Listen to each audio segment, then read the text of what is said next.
పెళ్లికి ముందు నమ్రతకి మహేష్ బాబు పెట్టినటువంటి కండిషన్స్ ఏంటి? తెలుగు సినిమా ఇండస్ట్రీలో బెస్ట్ కపుల్స్ అంటే ముందుగా గుర్తొచ్చేది మహేష్ బాబు, నమ్రత శిరోద్కర్. వీరిద్దరిది ప్రేమ వివాహం. వంశీ సినిమా షూటింగ్ సమయంలో వీరిద్దరికి పరిచయం ఏర్పడి ఆ తర్వాత ప్రేమగా మారి అది పెళ్లి వరకు దారి తీస్తుంది. ఇక 19 ఏళ్ల క్రితం వారి పెళ్లి జరిగింది.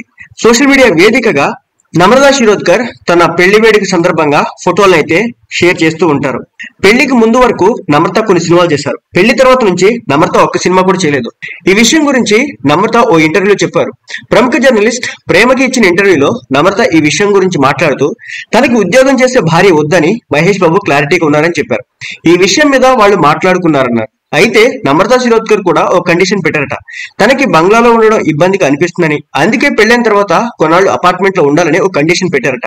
ఆ కండిషన్ కి మహేష్ బాబు అంగీకరించారు. మహేష్ బాబుకి ఉద్యోగం చేసే భార్య వద్దు అనే కండిషన్ కి నమ్రత శిరోద్కర్ కూడా అంగీకరించారు. వీరిద్దరి పరస్పర అంగీకారంతోనే వారి పెళ్లి జరిగింది. పెళ్లైన తర్వాత నమ్రత గౌతమ్ సితారాని చూసుకోవడంలో, మహేష్ బాబు వ్యాపార వ్యవహారాలు చూసుకోవడంలో బిజీ అయిపోయారు. పెళ్లయ్యాక కూడా నమ్రతకి సినిమాలో నటించే కొన్ని అవకాశాలు వచ్చాయి. కానీ నమ్రత అందుకు అంగీకరించలేదు. ఎలాంటి పాత్ర వచ్చినా కూడా సినిమాలో కనిపించాలని అనుకోవట్లేదని నమ్రత చెప్పారు. సినిమాలో నటించకపోయినా కూడా సినిమా షూటింగ్ సెట్స్ కి వెళ్తానని అన్నారు.